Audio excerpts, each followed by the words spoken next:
MPPSC मुख्य परीक्षा में इकोनॉमिक्स की जो क्लासेस चल रही थी उसमें हमारा टॉपिक चल रहा है कृषि वाला। सिलेबस देखोगे तो उसमें शब्द लिखा हुआ है फसल पैटर्न। फसल पैटर्न से जो भी एग्जाम में प्रश्न आ सकते हैं मेंस में, वो इन्हीं आयाम से आएंगे। जैसे एक यही प्रश्न पूछ देंगे कि फसल पैटर्न से आप क्या समझते हैं, 2 नंबर में। 7 नंबर में अगर वो बढ़ाना चाहेंगे तो फसल पैटर्न के प्रकार पूछ सकते हैं। कई सारे फसल पैटर्न के प्रकार होते हैं।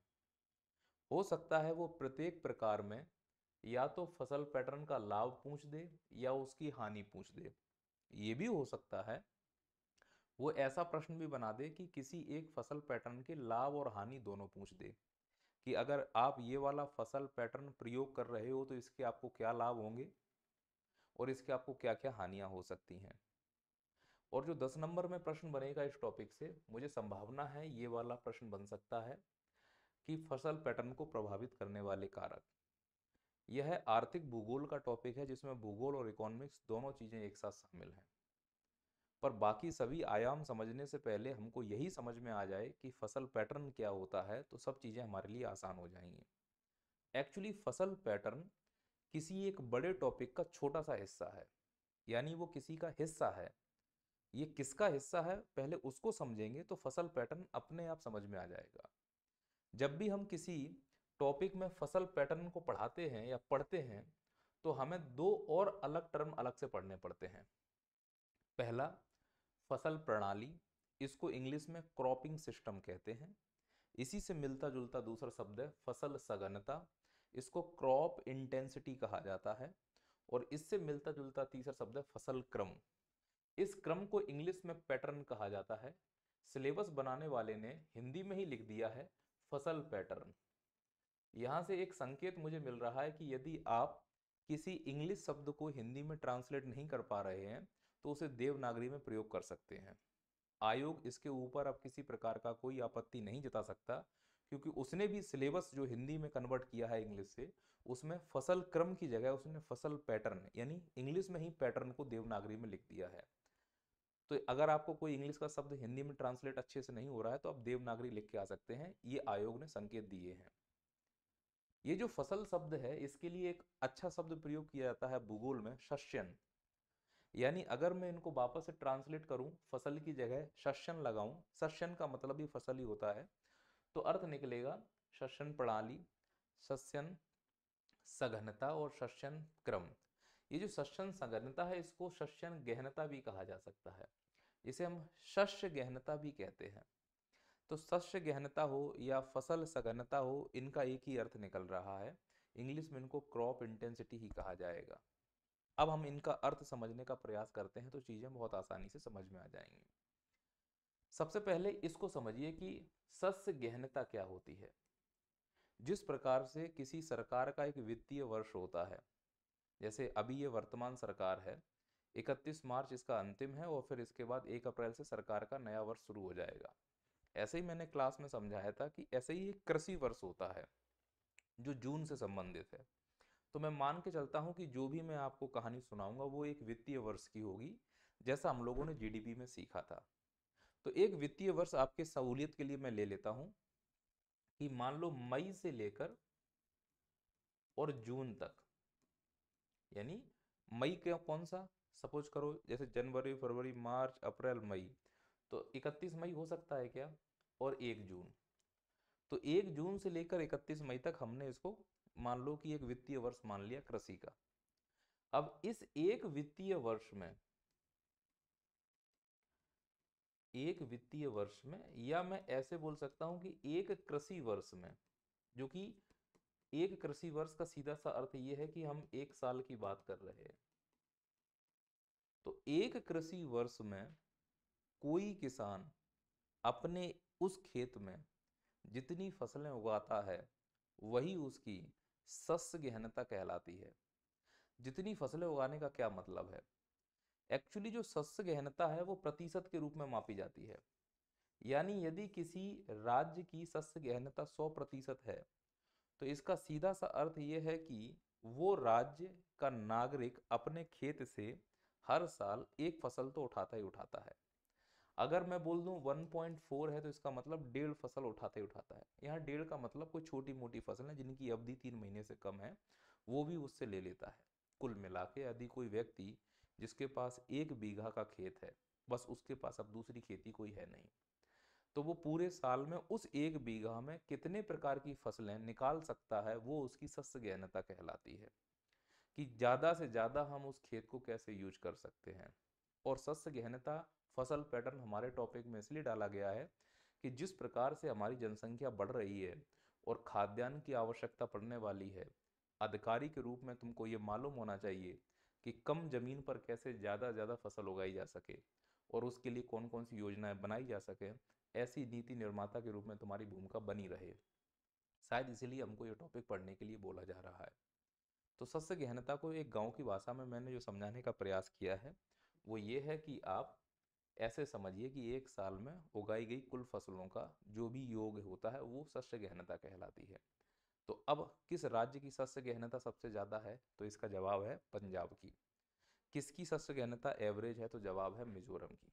यानी मिजोरम के अधिकांश नागरिक हैं वो साल भर में लगभग एक ही प्रकार की फसल उगा पाते हैं, वेरिएशन नहीं ला पाते हैं, जबकि पंजाब में ये वेरिएशन बहुत ज़्यादा है। आशा करता हूँ कि ये बात आपको समझ में आई होगी। इसका फॉर्मूला होता है कि शुद्ध बोया गया क्षेत्र टोटल क्षेत्र गुणा 100, इस प्रकार की कहानी है जो आगे आपको समझ में आएगी। पर गांव की भाषा में जो मैंने आपको शस्य गहनता या फसल सघनता के बारे में समझाने का प्रयास किया है वो यही है। फिर अगला सिस्टम आता है कि फसल क्रम या फसल पैटर्न क्या होता है। अब अंतर समझिएगा। नंबर ऑफ क्रॉप आपने कितनी उगाई एक साल में, वो आपके खेत की शस्य गहनता है। पर जब आप खेती कर रहे हो एक टाइम में आप अपने खेत में कितनी फसल लगा रहे हो, ये आपका फसल पैटर्न है। अगर आप देखोगे साल भर में, खासकर मध्य प्रदेश में अगर नज़र मारोगे, तो मध्य प्रदेश का भौतिक विभाजन हुआ है। मध्य भारत का पठार, बघेलखंड का पठार, मालवा का पठार। चूंकि मैं मध्य भारत के पठार से हूँ तो वहीं का एग्जाम्पल लूंगा। हमारे यहाँ भिंड मुरैना शिवपुर एरिया में, चंबल वाले क्षेत्र में प्रमुख रूप से क्या उगाया जाता है, या तो हम सरसों उगाते हैं या हम गेहूँ उगाते हैं। यानी हमारे खेतों का अगर आप पैटर्न देखोगे फसल उगाने का, तो हम रबी की फसल में या तो सरसों बोएंगे या गेहूं बोएंगे, और खरीफ की फसल में हम बाजरा बोएंगे या मक्का बोएंगे या जोडरी बोएंगे। इससे ये समझ में आ रहा है कि हमारा पैटर्न है कि हम अपने खेतों में किस प्रकार की फसलों को बो रहे हैं। तो आप एक साल में अपने खेत पर जो क्रम लगा रहे हो फसल का, वो क्रम यानी फसलों के लगाने का क्रम फसल पैटर्न कहलाता है। आपने कितने प्रकार की फसलें उगाई हैं वो फसल शस्य गहनता कहलाता है। दोनों में बेसिक डिफरेंस तो ये हो गया। फिर लास्ट में जो तीसरा आता है वो है फसल प्रणाली। हमसे अगर कोई पूछे कि फसल प्रणाली का क्या मतलब है, तो मैं ये बोल दूंगा कि ये जो फसल पैटर्न आप देख रहे हो, इसको लगाने में, फसल उगाने में, काटने में, कीटनाशक बीज इत्यादि को इकट्ठा करने में जो पूरा हम मैनेजमेंट करते हैं, वो पूरा का पूरा मैनेजमेंट जिस प्रणाली का हिस्सा है उसको ही हम फसल प्रणाली कहते हैं। तो फसल प्रणाली कुछ नहीं है, क्रॉप का जो पैटर्न है प्लस जो उसको मैनेज करने में मैनेजमेंट है, उन दोनों को जो हम मिलाकर बनाते हैं वो हमारी फसल प्रणाली कहलाती है। तो कुल मिला के हमने 3 शब्दों के बारे में थोड़ा थोड़ा समझा है। अब इनको हम व्यवहारिक रूप से समझने के बाद थोड़ा सा लिखने का प्रयास करेंगे कि एग्जाम में अगर हमसे 3-3 नंबर में ये पूछ, 2-2 नंबर में अगर हमसे ये पूछ दिया जाए तो हमें इनको किस प्रकार से एडजस्ट करना है वो हमें सीखने की ज़रूरत है। जैसे 3 नंबर में मान लो प्रश्न आता है, हर बार 3 नंबर मुंह से निकलेगा, आप 2 नंबर समझना, आदत अभी मेरी बनी हुई है 3 नंबर की। पहला प्रश्न आएगा 2 नंबर में कि फसल प्रणाली किसे कहते हैं। अब आप इसको लिखने का तरीका है कि फसल प्रणाली एक ऐसी संयुक्त प्रक्रिया है जिसमें फसल क्रम के साथ साथ उसके प्रबंधन को जोड़ दिया जाता है। तो इस संयुक्त प्रक्रम को फसल प्रणाली कहा जाता है, क्रॉप सिस्टम कहते हैं। प्रबंधन किस चीज़ का करते हैं हम लोग? प्रबंधन करते हैं बीजों की गुणवत्ता के लिए, कीटनाशकों के लिए और उर्वरक के लिए, कि किस फसल के लिए कौन सा बीज अच्छा रहेगा।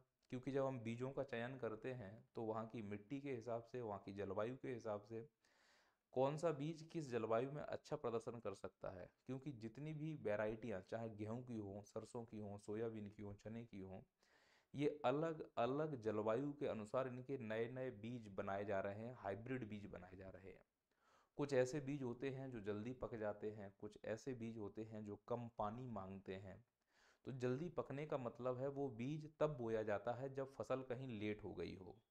फसल लेट होने का प्रमुख कारण प्राकृतिक ही होता है कि कहीं पर अनावश्यक पानी बरस गया है, खेत में पानी भरा हुआ है, जब तक वो पानी सूखेगा नहीं तब तक उस पर हल नहीं चल सकता। ऐसी कंडीशन में क्या करना होगा हमको, क्योंकि और जो अन्य क्षेत्र हैं जहाँ पानी अच्छा खासा नहीं गिरा था, वहाँ खेत सूखे हुए थे, उन लोगों ने समय से अपने बीज को बो दिया, तो उनके बीज में अंकुरण आ गया है और पौधे ने जन्म ले लिया है।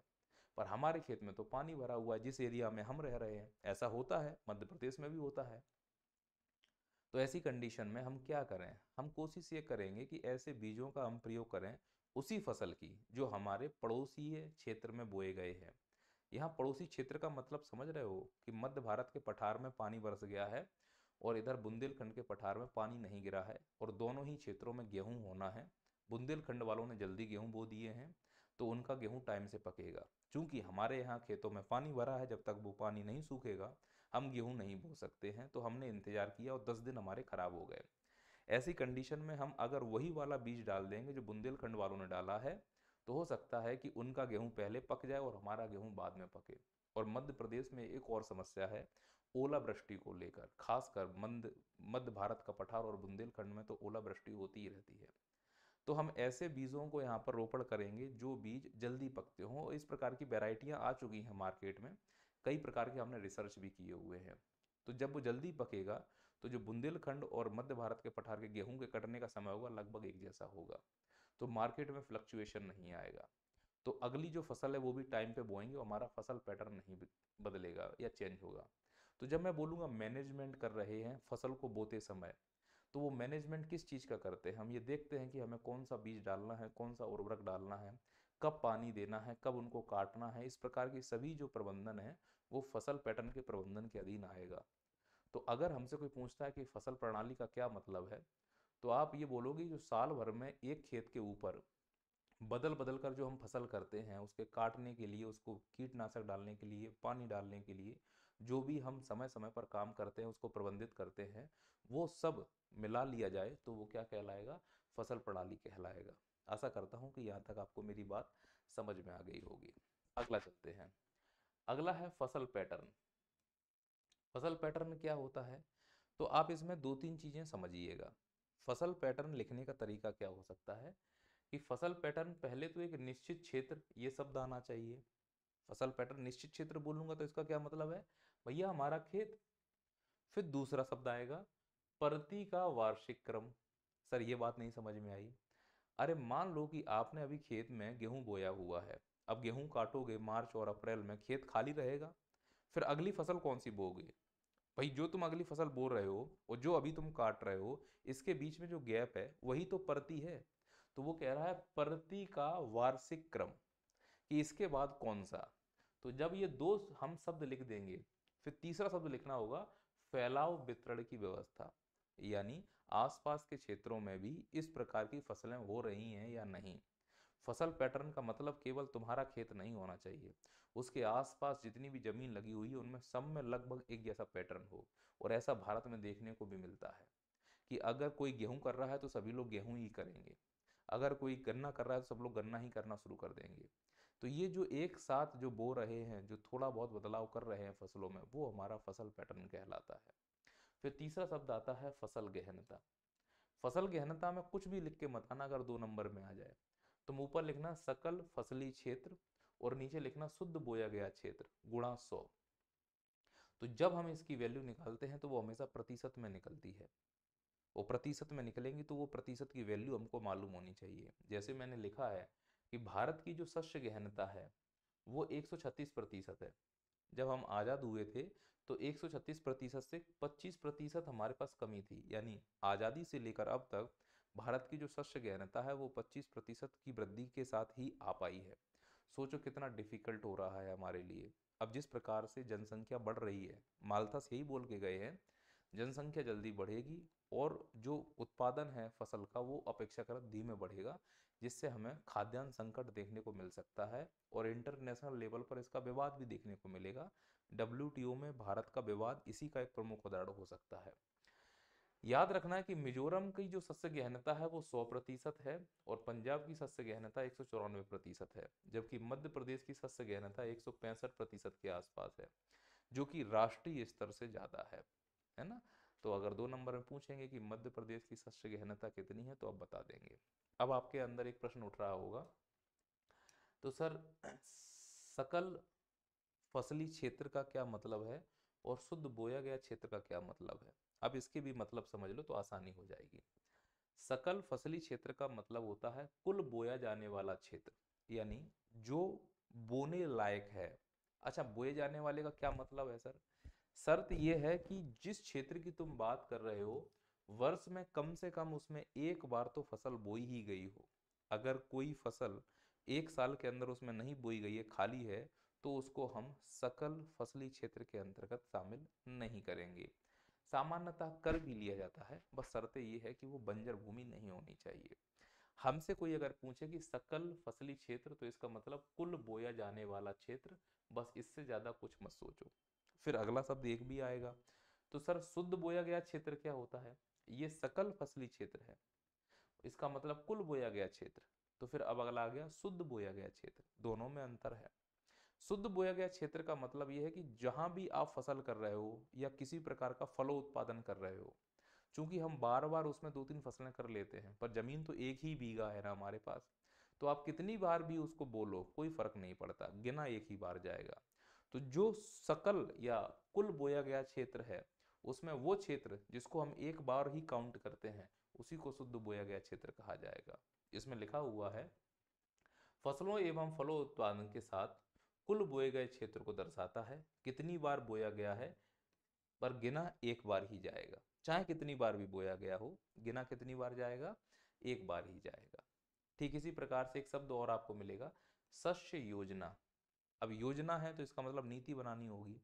तो जो हम फसल प्रणाली बना के रखे हुए हैं कि कौन सी फसल इस साल बोएंगे, इस फसल के कटने के बाद हम कौन सी फसल बोएंगे, उस फसल के लिए कौन सा बीज लेके आएंगे, कौन सा उर्वरक लेके आएंगे, कौन सा कीटनाशक लेके आएंगे, कितनी मात्रा में पानी देना है, कब पानी देना है, ये सब जो प्रबंधन कर रहे हो वो फसल प्रणाली है, पर उसके लिए जो नीतियां बना रहे हो वो शस्य योजना है। तो वही मैं यहाँ कह रहा हूँ कि निश्चित समय यानी खेत है, निश्चित समय यानी एक साल है, निश्चित क्षेत्र यानी हमारा खेत है।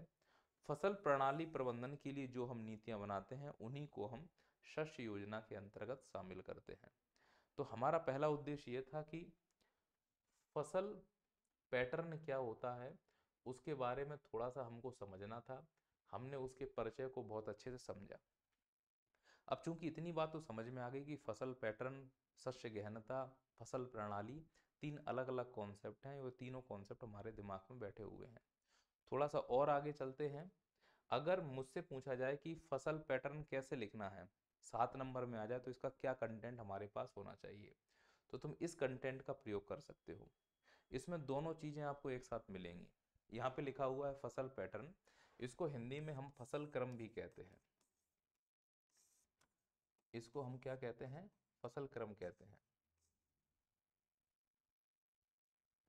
इसको हम फसल क्रम के नाम से जानते हैं। अब पॉइंट समझना, फसल पैटर्न में ये जो दो ऊपर लाइनें लिखी हुई हैं ये तुम्हारे कॉन्सेप्ट हैं, यानी कि इनको जब हम 7 नंबर में कोई प्रश्न आएगा तो हम कॉन्सेप्ट के रूप में इनको यूज करेंगे, और अगर 2 नंबर में आया जाता है कोई प्रश्न तो फिर हमको यही लाइन उठाकर छाप देनी होगी। अब जो हमने समझाया है ये उसका एक प्रकार से परिभाषा का फॉर्म है, परिभाषा का रूप है। आशा करता हूँ मेरी बात आपको समझ में आ रही होगी। क्योंकि ये क्लास पहले बहुत अच्छे से हो चुकी है कृषि वाली, इसीलिए आप लोगों को समझ में अच्छे से आ रहा होगा। अगर आपने मेरी पिछली क्लासेस नहीं देखी हैं तो ये क्लास हो सकता है उतने अच्छे से समझ में ना आए। अब इस पॉइंट को समझने का प्रयास करेंगे। यहाँ लिखा है गतिशील अवधारणा है। फसल पैटर्न कैसी अवधारणा है? गतिशील। इसका मतलब क्या हुआ? इसका मतलब सीधा सा ये है कि जो हम फसल कर रहे हैं, कि अभी हम कौन सी खेत में फसल करने वाले हैं? गेहूं। इसके बाद हम कौन सी फसल करेंगे ये अभी से हम सोच रहे हैं, और जो गेहूं बोया है उसमें बदलाव तो होगा ही होगा। वो बढ़ेगी, पकेगी, कटेगी, फिर नई फसल आएगी, फिर वो बढ़ेगी, पकेगी, कटेगी, फिर नई फसल आएगी। तो एक ही खेत में दो तीन प्रकार की हम फसल बदलते रहते हैं हर साल। और ये भी तुमने देखा होगा कि खेत के ऊपर एक ही प्रकार की फसल नहीं होती है। अगर इस साल किसी ने गेहूं किया है तो वो अगले साल हो सकता है चना कर ले, अगले साल हो सकता है वो सरसों कर ले। तो इस प्रकार से जो फसल में बदलाव हो रहा है, यही तो हमारा पैटर्न है फसल का, कि इस साल हम ये करेंगे, इस साल हम ये करेंगे, इस साल हम ये करेंगे।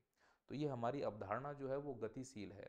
ऐसा नहीं कि जो हमने बो दिया वो जीवन भर वही बोएंगे, उसमें थोड़ा बहुत बदलाव तो होगा ही होगा। फिर इसके साथ अगले लिखा है स्थान समय के साथ बदलती है। गतिशील क्यों बोल रहा हूँ, गतिशील अवधारणा क्यों है फसल पैटर्न? तो मैं बोल रहा हूँ स्थान और समय के साथ बदलती है। अब स्थान ये है कि मैदानी भागों में देखूंगा तो मैं दूसरी फसल लगाऊंगा, पहाड़ी भागों में लगाऊंगा तो दूसरी फसल लगाऊंगा। सोच कर देखो कि अगर इस साल मानसून अच्छा नहीं आ रहा है तो मैं धान तो नहीं बोऊंगा, तो अपने आप फसल में बदलाव हुआ कि नहीं हुआ? तो स्थान बताता है, समय भी बताता है कि हमको कौन सी फसल बोनी है, कौन सी नहीं बोनी है।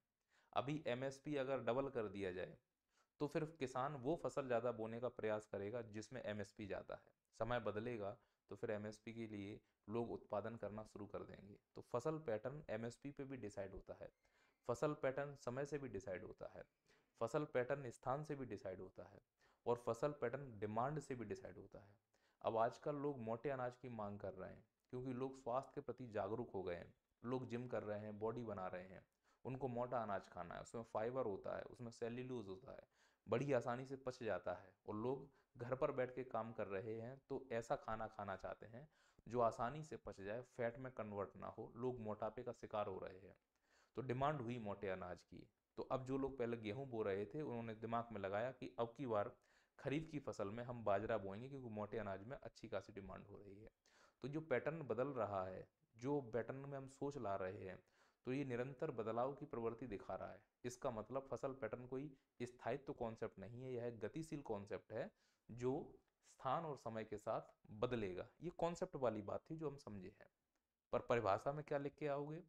कुछ नहीं करना है, जमीन पर हमको फसल बदलनी है, वही मैंने भाषा यहाँ लिखी हुई है। देखो यहाँ पे एक समय में, जब मैं एक समय बोलूंगा तो समझ लेना एक साल। यहाँ एक समय का मतलब है एक साल।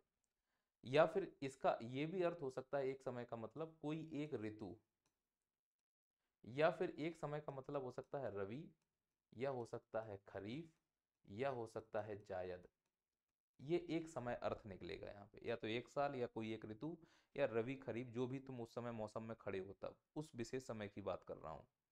तो एक समय में विभिन्न फसलों के तहत, विभिन्न फसलें, इसका मतलब दो या दो से अधिक फसलों की बात कर रहा हूँ। तो विभिन्न फसलों के तहत क्षेत्र के अनुपात में, यानी जो क्षेत्र है उसमें कौन सी फसल बोई जा रही है और वो कब कब बोई जा रही है और उसमें कब कब बदलाव हो रहा है, उसी के अनुपात की बात कर रहा है। अनुपात के रूप में परिभाषित किया जाता है जिसको हम फसल पैटर्न कहते हैं। और अगर आसान करना चाहो तो मैंने यहाँ पर अर्थात लिखा है, इसकी दूसरी भाषा है। अर्थात दिए गए क्षेत्र पर, जो भी क्षेत्र दिया गया है, क्षेत्र का मतलब खेत पर, बुआई और प्रति का जो वार्षिक क्रम है, बोया गया और छोड़ा गया जो वार्षिक क्रम है, और उसमें जो स्थानिक व्यवस्था उत्पन्न हो रही है, उसी को हम फसल पैटर्न कहते हैं। तो चाहो तो ये वाली भाषा लिख दो, चाहो तो ये वाली भाषा लिख दो, राजा बाबू दोनों में ही बन जाओगे। अगर आप समझ में नहीं आ रहा है तो ये बात स्पष्ट है कि पिछली क्लास में गोल हैं और इस वाली क्लास को ध्यान से नहीं सुना। इसमें कोई बहुत बड़ा रॉकेट साइंस नहीं है। नहीं समझ में आ रहा है तो यही छाप के चले आना। 2 नंबर में तुमसे फसल पैटर्न पूछेगा, दोनों में से कोई भी भाषा लिख देना, तुम्हारा काम हो जाएगा। अब मैं यहाँ पे अगर होमवर्क देने के लिए बोलूँ कि एक बात बताओ, फसल प्रणाली और फसल पैटर्न में क्या अंतर होता है, तो आप तो लिख दोगे अब फसल प्रणाली क्या होता है और फसल पैटर्न क्या होता है। तो ये आपके लिए होमवर्क है 2-2 नंबर में। इस होमवर्क को आपको कंप्लीट करना है। आशा करता हूँ कि आप मेरी बात को समझ पा रहे होंगे और चीज़ें समझ में भी आ रही होंगी। अब अगला है कि फसल पैटर्न का महत्व क्या है, क्यों फसल पैटर्न बार बार चेंज करना पड़ता है और फसल पैटर्न को इतना क्यों वरीयता दी जा रही है। मैं पहले ही बोल चुका हूँ कि माल्थस का ध्यान रखना है वो कहकर ये चले गए हैं जनसंख्या बढ़ रही है, वो भी गुणक रूप में, 2, 4, 8, 16, 64। और जो खाद्यान्न उत्पादन है वो रेखीय रूप में बढ़ रहा है, 1, 2, 3, 4, 5। ऐसी कंडीशन में हमें खाद्यान्न के उत्पादन पर विशेष ध्यान देना है।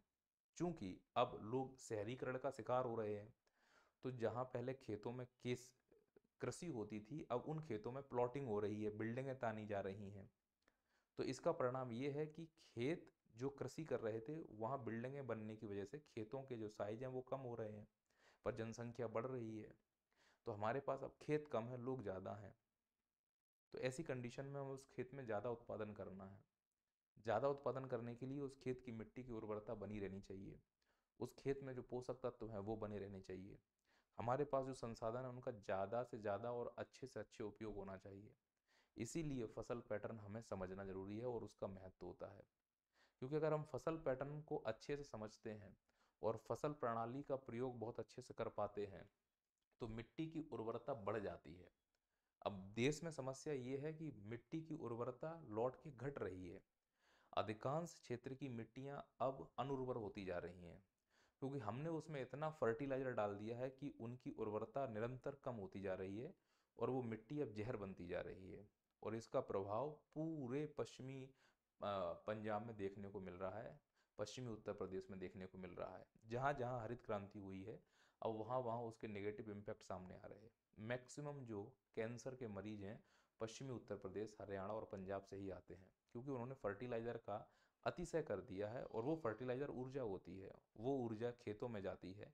उस अतिरिक्त ऊर्जा को वह बीज ग्रहण करता है जो उस खेत में पड़ा हुआ है। क्योंकि बीज में अतिरिक्त ऊर्जा है, तो वह पौधा जन्म लेता है तो उस पौधे में अतिरिक्त ऊर्जा रहती है, वो अलग से ग्रो करता हुआ दिखेगा। अब उस पौधे में जो बाली आती है जिसमें बीज रहता है, उसमें भी अतिरिक्त ऊर्जा रहती है। अब वो अतिरिक्त ऊर्जा तुम्हारे दाने में आती है अनाज के, वो अनाज से तुम आटा पिसवाते हो या कोई भी अन्य रूप में उसको ग्रहण करते हो, तो उस आटे में भी अतिरिक्त ऊर्जा रही होगी। अब वो अतिरिक्त ऊर्जा तुम्हारे अंदर जा रही है, और ऊर्जा का काम क्या होता है? कंपन करना या विखंडन करना। प्रॉब्लम ये है कि जो अतिरिक्त ऊर्जा तुम्हारे पास गई है, तुम उसको निकालने के लिए मेहनत नहीं कर पाए, तुम बैठ के खा रहे हो, तो वो अतिरिक्त ऊर्जा तुम्हारे शरीर में कुछ ना कुछ तो तोड़ेगी, तो कोशिकाओं में विभाजन करना शुरू कर देती है, जिसे हम कैंसर कहते हैं। तो उसके दुष्परिणाम भी हो रहे हैं। अगर हम क्रॉप पैटर्न को अच्छे से समझ पाए कि अगर लगातार हम एक खेत में एक ही प्रकार की फसल करेंगे, तो वो फसल एक विशेष प्रकार के पोषक तत्व को खींचती है अपने अंदर। और अगर फसल बार बार बदल के करेंगे, तो जो खेत में मिनरल्स हैं वो प्रत्येक फसल के लिए अलग अलग होते हैं, उनकी डिमांड अलग अलग होती है। तो वो मृदा का जो मिनरल है वो मेंटेन बना रहेगा और उसकी उर्वरता बढ़ेगी, लौटकर घटेगी नहीं, है ना।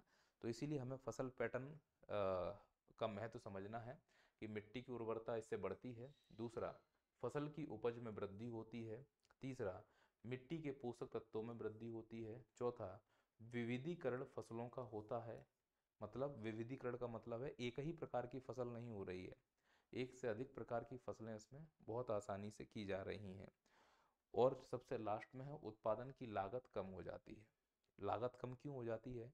क्योंकि तुम ऊपर बोल चुके हो पोषक तत्व मेंटेन रहते हैं, उर्वरता बढ़ जाती है, तो हमें अधिक से या अतिरिक्त उसमें कोई उर्वरक नहीं डालना पड़ता है, अतिरिक्त उसमें हमें कोई इनपुट नहीं देना पड़ता है, जिससे लागत हमारी मेंटेन रहती है। तो अगर ये प्रश्न आता है फसल पैटर्न का महत्व, तो इस प्रकार से इसको हैंडल करना है। इसका जो डिटेल डिस्क्रिप्शन है वो तुमको नोट्स में मिलेगा, है ना। नोट्स जो होंगे उसमें डिटेल डिस्क्रिप्शन इसका लिखा होगा। बिल्कुल ही गधे होगे तो भले ही इनके डिस्क्रिप्शन पढ़ने जाओ, नहीं तो जितनी मेरी क्लासेस हुई हैं, तुम्हारा इतना तो दिमाग खोल दिया है कि इनमें क्या लिखना है वो तुम खुद भाषा बना सकते हो, है ना। लेकिन अगर फीड करना है, स्पून वाले हो कि नहीं सर हमें तो बिल्कुल हाथ में चाहिए, हमें किसी प्रकार का कोई वो नहीं चाहिए, व्यवधान नहीं चाहिए, हाथ में पका पकाया हमको दे दोगे तो ही हम कर पाएंगे इसको। आगे आ जाओ इधर, यहाँ पे लिखा हुआ है फसल पैटर्न के प्रकार। अब ये जो फसल पैटर्न के प्रकार हैं, ये एमपीपीएससी हमसे सीधे सीधे प्रश्न पूछेगा। जैसे एक है एकाधिक फसल, एक है एकाधिक फसल, इसको मोनोक्रॉपिंग कहते हैं। मिश्रित फसल, मिक्स्ड क्रॉपिंग कहते हैं। इंटर क्रॉपिंग, इसको अंतरा शस्यन कहते हैं। और फसल चक्र, इसको क्रॉप रोटेशन कहते हैं। तो इस प्रकार से ये फसल पैटर्न के प्रकार होते हैं। अब इन प्रकार के प्रश्न जो बनेंगे वो ऐसे बनेंगे कि एकाधिक फसल किसे कहते हैं, इसके लाभ और हानियां लिखिए। मिश्रित फसल किसे कहते हैं, इसके लाभ और हानियां लिखिए। मिश्रित फसल और मिश्रित कृषि में अंतर होता है।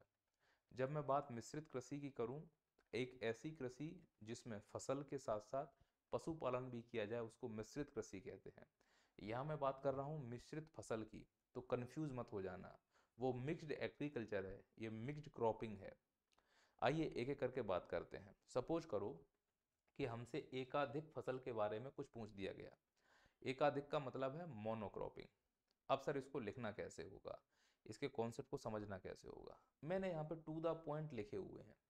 कोई तुमसे पूछे एकाधिक या मोनोक्रॉपिंग में क्या लिखना है, तो सबसे पहले लिखा हुआ है एक कृषि वर्ष, यानी एक साल की बात है, किसी भी एक साल को उठा लो। ठीक है, उठा लिया सर। और भूमि हमारे पास एक ही है, यानी वो हरिया का जो खेत है, मैं उसी खेत की बात कर रहा हूँ। तो एक साल के अंदर जो तुम्हारे पास खेत है, उस खेत में तुमने कितनी फसल लगाई है, या तो दो लगाई होंगी या दो से अधिक लगाई होंगी। तो जब कोई किसान अपने खेत पर एक साल के अंदर दो या दो से अधिक फसलों को लगाता है, तो ऐसी फसल को ही मोनोक्रॉपिंग या एकाधिक क्रॉपिंग कहा जाता है। जैसे उदाहरण अगर मैं आपको देना चाहूँ कि कहाँ कहाँ इस प्रकार की फसलें की जा रही हैं, तो इस प्रकार से उदाहरण समझ सकते हो कि पंजाब और हरियाणा में दो फसलें की जाती हैं साल में प्रमुख रूप से, गेहूं और चावल। तो वो कोई भी किसान पंजाब का अपने खेत में गेहूं उगाएगा रबी की फसल में, और चावल उगाएगा खरीफ की फसल में। तो इस प्रकार की क्रॉपिंग को मोनोक्रॉपिंग या मोनोक्रॉपिंग पैटर्न कहा जाता है। पश्चिम बंगाल में जाएंगे तो यहाँ पे अमन धान और जूट, इसी प्रकार से कर्नाटक में रागी और लोबिया। ये उदाहरण हो गए हैं एकाधिक फसल पैटर्न के। उदाहरण लिखने का तरीका कैसे होगा वो बता दिया, उदाहरण कैसे लिखना है वो बता दिया। यहाँ थोड़ा सा कन्फ्यूजन हो सकता है आपसे, ऐसे कन्फ्यूजन हो सकता है एकमात्र फसल और एकाधिक फसल में क्या अंतर है। दोनों में अंतर है। एकमात्र फसल का मतलब है भूमि के एक टुकड़े पर एक ही फसल है, और यहाँ पे लिख रहा हूँ भूमि पर दो या दो से अधिक फसल है, लेकिन वर्ष एक है। तो इन दोनों में बेसिक अंतर है जो मैंने आपको यहाँ समझा दिया। आगे चलते हैं तो इसमें और भी कई फसल के प्रकार आते हैं, फसल पैटर्न के प्रकार आते हैं। जैसे अंतर फसल, इसको इंग्लिश में इंटर क्रॉपिंग कहते हैं। अब ये जो अंतर फसल है और मिश्रित फसल है, ये दोनों एक ही बात है। यानी ये कहना चाह रहा हूं कि अब खेत तो एक ही होगा। इससे पहले जो हमने प्रकार पढ़ा है वो ये कहता है कि एक साल में एक खेत से दो फसल लेंगे, पहले गेहूं, अगले सीजन में धान, दोनों एक साथ नहीं हो रहे हैं, तो हमने एकाधिक फसल पैटर्न कहा। अब पॉइंट चेंज हो रहा है, अब खेत एक है और उस एक खेत में दो लगातार फसल तुम्हें दिखाई देंगी। अब दो लगातार फसल के दो प्रकार होते हैं, या तो अंतरा इंटरक्रॉपिंग अंतर फसल, या फिर मिश्रित फसल। दोनों में क्या अंतर है उस चीज को भी मैं समझाऊंगा। पहले अंतर फसल समझिए कैसे लिखना है।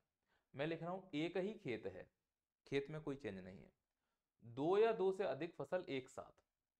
अंतर समझेंगे बेटा आप। पिछले वाले में जो आपने सीखा है वो ये है कि खेत एक ही है, फसल दो है, पर वो दोनों एक साथ नहीं है। पहले गेहूं कट गया, फिर उसके बाद धान। आई बात समझ में। लेकिन एक साल में एक खेत से दो फसल ली हैं। यहां बिल्कुल चेंज है। यहां ये कह रहा हूं अंतर फसल है, एक साल में एक ही खेत में एक ही समय में, अगर मान लो सर्दी है तो आपने अपने गांव में देखा होगा कि गेहूं के साथ सरसों भी डाल देते हैं कुछ लोग, सरसों के साथ चने भी डाल देते हैं कुछ लोग। होता है कि नहीं होता है। कई लोग तो कुछ घास बो देते हैं, बरसीन लूसन बोलते हैं उनको। कई लोग तो मूलियां बो देते हैं। आप मेरी बात समझ पा रहे हो बेटा, कि एक ही समय में एक ही खेत पर उसी समय दो फसल एक साथ दिखाई देती हैं, और उन दोनों फसलों को अंतर फसल और मिश्रित फसल कहा जाता है। तो सर दोनों में अंतर क्या है। अंतर यह है कि मिश्रित फसल में जब हम बोते हैं तो किसी प्रकार का नियम कानून पालन नहीं करते। मैंने मुट्ठी पकड़ी और गेहूं और सरसों के दाने एक साथ फेंक दिए, डिस्क्रिप मैंने अंतर नहीं किया कि इसको अलग लगा दें इसको अलग लगा दें, पर बोएंगे दोनों को एक साथ। जबकि इंटरक्रॉपिंग में भी बोएंगे दोनों को एक साथ, लेकिन अंतर होगा सावधानी से। इनकी दूरी डिस्टेंस बिल्कुल डिसाइड होती है कि इस क्यारी में ये बोएंगे और इस क्यारी में ये बोएंगे। अगर व्यवस्थित काम किया जाए तो वो इंटरक्रॉपिंग कहलाएगा, अव्यवस्थित बो दिया जाए तो वो मिश्रित कहलाएगा।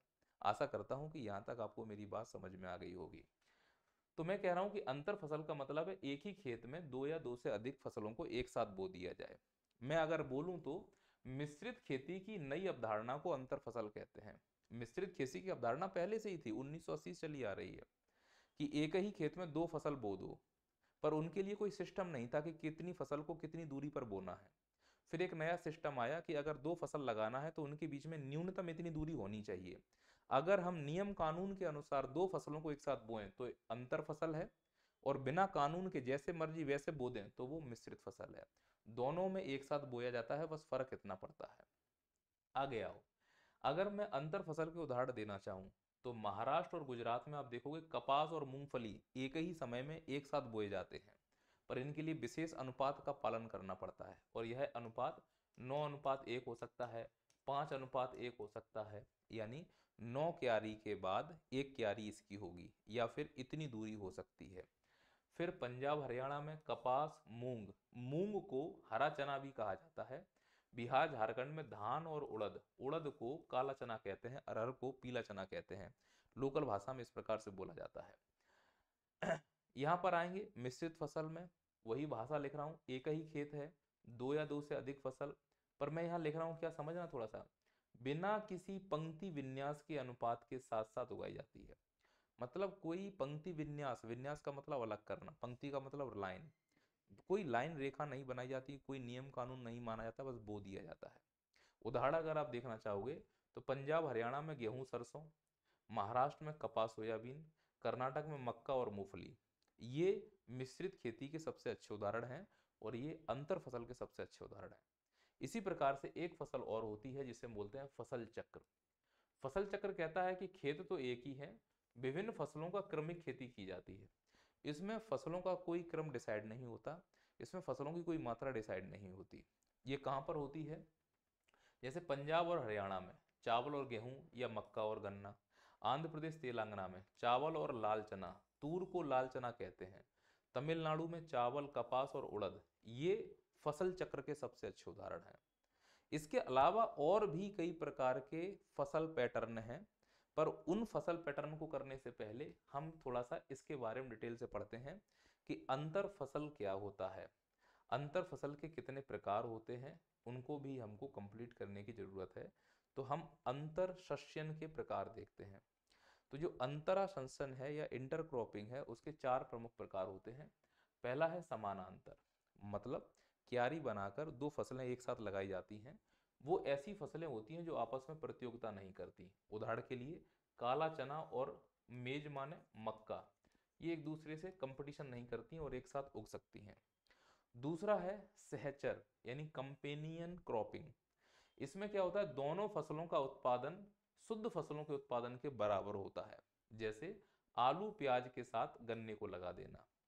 तीसरा जो होता है इंट्रा क्रॉपिंग में, वो होता है बहुस्तरीय सस्यन। इसमें कह रहे हैं कि विभिन्न ऊंचाई की फसलों को एक साथ लगाना।